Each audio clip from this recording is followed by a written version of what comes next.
Onda, la superestación presenta Arroz con mango es el flow.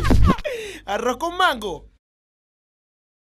Continuamos con más de este Arroz con Mango a través del circuito Onda, la superestación para toda Venezuela. Los lunes son de María Ángel y Álvaro. Y a esta hora vamos a recibir al arquitecto venezolano de origen alemán Dietrich Kunkel acerca del valor cultural del Teatro Teresa Carreño a 37 años de su construcción.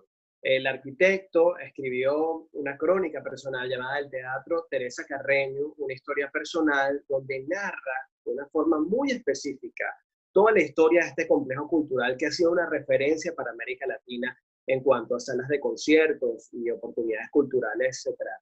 Y nos complace mucho recibirlo, nos atiende desde la ciudad de Budapest, en Hungría. Bienvenido, Dietrich, gracias por atendernos.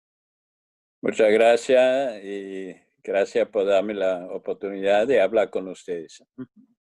Para nosotros, un placer recibirlo, sobre todo, y quisiera comenzar esta entrevista hablando de lo que para usted ha representado Venezuela, un poco su historia. O sea, se da a conocer como un arquitecto venezolano de origen alemán, pero en realidad usted no solo nació en Alemania, sino que desarrolló su carrera en distintas ciudades del mundo. Ha tenido la oportunidad de recorrer muchos lugares del mundo, inclusive de Estados Unidos, pero hizo de Venezuela no solamente su lugar de residencia, su esposa es venezolana, sino que además uno de sus grandes trabajos, de los más conocidos, está en nuestro país. ¿Qué significa Venezuela para usted? Bueno, Venezuela ha sido para mí toda una revelación. Cuando yo conocí a mi esposa en Nueva York, yo no tenía muchos conocimientos de Venezuela y ella me dio la primera información. Cuando nos casamos entonces, al finales del 68, principio del 69, en Caracas, mi primera impresión fue de una ciudad muy atractiva que me recordaba de Beirut en cuanto a su arquitectura y su luz. Y me enamoré de una vez de esa ciudad, pero volvimos otra vez a Nueva York por un año y después llegamos a Venezuela en diciembre del 69 como pareja ya casada un año. Y sin embargo, yo sin hablar español en ese momento. Y entonces Venezuela me recibió con los brazos abiertos. Realmente fue impresionante la generosidad, la amabilidad de la gente y las oportunidades que existían en este momento para cualquier persona que tenía intención de insertarse y trabajar en este país. Así que Es que usted muy bien, ¿no? Porque tuvo la oportunidad de trabajar con grandes arquitectos y no solamente participar en el concurso para realizar la obra, digamos, la obra que hoy en día aún representa el Teatro Teresa Carreño, sino también la oportunidad de trabajar con gente que ha estado muy conectada con la construcción de esa Venezuela moderna que en ese momento se estaba gestando, ¿no? Sí, definitivamente. Incluso mi primer trabajo fue en el MOP, en el Ministerio de Obras Públicas, y cuyo departamento de planificación urbana fue un sitio interesantísimo porque se estaban planificando las nuevas ciudades del Tuy, o Comares del Tuy, por ejemplo, y había un grupo que estaba en plan de renovación urbana para el casco central de Caracas. Y allá conocí a muchos jóvenes profesionales con los cuales más tarde compartí cuando éramos todos profesores en la Universidad Simón Bolívar en la carrera de urbanismo. Qué bonito haber podido ser parte de ese grupo de gente que estuvo involucrada o conocer gente como, por ejemplo, Roberto Burle Marx, que estuvo involucrado directamente en el paisajismo de lugares como el Parque del Este en sus inicios, o con Jesús Soto, quien acompaña toda la infraestructura del Teatro Teresa Carreño con sus obras de arte. Ahora, ¿qué ¿cuál es la diferencia fundamental? Quizás una pregunta bastante obvia, ¿no? Pero me gustaría escucharlo de usted. ¿Cuál es la diferencia fundamental que usted observa en esa Venezuela que conoció en aquellos años, que tenía un auge no solamente económico, político, sino también arquitectónico, con la Venezuela que vivimos actualmente? ¿Y cómo ha visto usted evolucionar o no el estado de esa infraestructura que en algún momento se construyó? Bueno, la Venezuela de hoy en día es realmente una tragedia. Es un estado fallido y abandonado completamente por su gobierno, con una infraestructura en ruinas. Muchas de las obras que se hicieron en los años 70 hoy en día están abandonados o en muy mal estado. Y no hablar de la industria petrolera, de la industria del acero, de las grandes obras del Guri.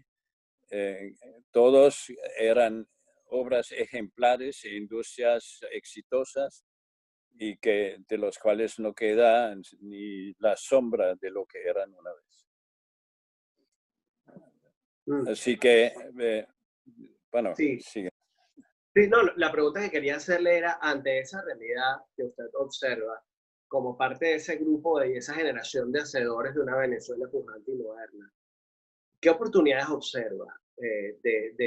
¿Usted cree que realmente hay una esperanza factible, no solamente de aprovechar la infraestructura que ya está construida para darle continuidad a eso que había antes, sino también de hacer otras cosas? ¿Qué oportunidades observa usted en un país como Venezuela en unas condiciones distintas en lo político y económico?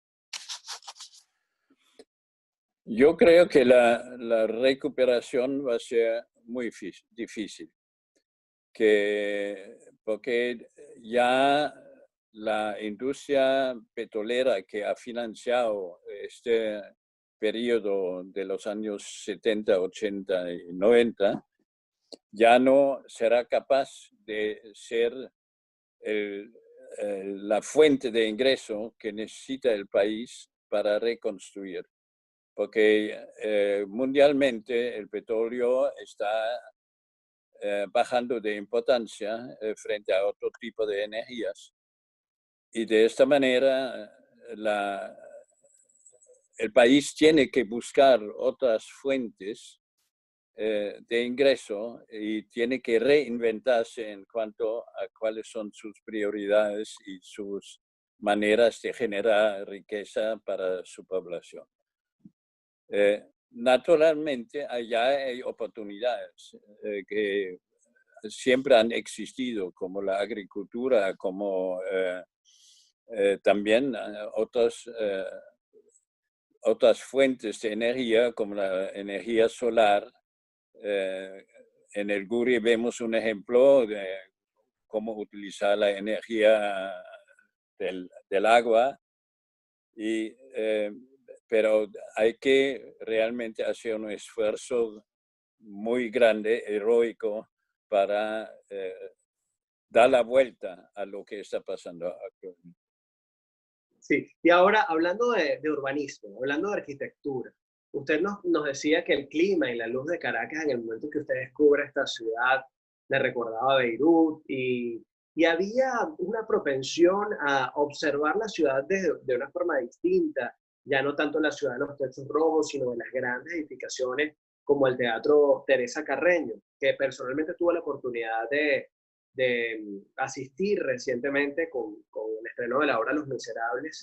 Y la verdad es que, bueno, si bien hay un espíritu de un sector cultural interesado en sostener esa infraestructura, la verdad es que evidentemente no es ni la sombra de lo que en algún momento se pensó sobre eso. ¿Qué oportunidades observa usted allí? Y cuéntenos un poco también de esa visión que hubo alrededor de la construcción de ese complejo cultural. Bueno, lo que pasa es que los venezolanos son muy creativos y tienen una capacidad de improvisar ilimitada. Esto lo estaba viviendo durante los tiempos de la construcción del teatro y hay varios ejemplos de eso en todo el proceso de construcción del teatro que demuestran esto. Así que este talento que existe en el país, si se les da campo para actuar y para usar sus energías y su talento, debe ser capaz de crear una nueva vida cultural muy interesante y muy activa. Y un pequeño ejemplo que estoy observando, porque estuve relacionado mucho tiempo con la Asociación Cultural Humboldt, donde a pesar de la crisis están produciendo a cada rato obras de teatro y piezas musicales y siguen con una vida cultural bastante intensa y en una burbuja, pero sin embargo demuestra que hay capacidad y interés y talento para eso. La arquitectura del Teatro Teresa Carreño, y con esto me gustaría cerrar, fue diseñado bajo el concepto del brutalismo, como se conoce en arquitectura. ¿Usted lo volvería a hacer de la misma manera? Personalmente a mí me encanta y creo que esto fue además un elemento común en muchas de las obras que se construyeron durante estos años. ¿Volvería a hacerlo de la misma manera? Yo creo que nosotros, bueno, cada obra es un ejemplo de su época. Y en ese sentido, posiblemente la parte formal de la obra es representativa por esta época. Pero el concepto de la obra, yo creo que lo mantendría absolutamente en cuanto a la creación del gran espacio abierto pero techado, como el sitio de reunión y de confluencia de la gente, la apertura hacia el parque, la conexión íntima con la ciudad y el acceso libre, no encerrado, un ambiente tropical que vive con la naturaleza. Todo esto que creo mantendría como lo hicimos en aquel entonces. Y fue una cosa importante que aún hoy, después de tantos años y a pesar de las distintas políticas que han afectado el bienestar en general de un complejo cultural como el Teatro Teresa Carreño, el cual fue inspirado, bueno, en grandes obras o espacios culturales alrededor del mundo. Ustedes tuvieron la oportunidad de ir al Queen Elizabeth Hall, a diferentes complejos culturales. Era una referencia para América Latina y aún hoy, a pesar del descuido, sigue siendo un lugar maravilloso, impresionante, digna representación de una época en la que se podía y hubo el interés y la voluntad para desarrollar obras de infraestructura como esta. Dietrich, muy agradecido por este contacto y por este espacio que nos brindaste en el programa. Bueno, ha sido un placer y hay muchas cosas más que contar, pero agradezco esta oportunidad y les deseo mucho éxito. Espero que podamos hacerlo en una próxima oportunidad. Lamentablemente el tiempo en radio es corto, pero quiero dejar la invitación a quienes nos escuchan a visitar en la página tropicoabsoluto.com la crónica del arquitecto Dietrich Kunkel, el Teatro Teresa Carreño, una historia personal, y allí enterarnos de una manera mágica, diría yo, contada con mucho detalle, todo lo que está detrás de la construcción de este complejo cultural tan importante para la ciudad de Caracas, pero para toda Venezuela e incluso para Latinoamérica. Un fuerte abrazo, Dietrich. Gracias de nuevo por este contacto. Igualmente, Álvaro. Gracias y hasta luego. Presentó Arroz con mango es el flow. Esta es una superproducción de Onda La Superestación. Arroz con mango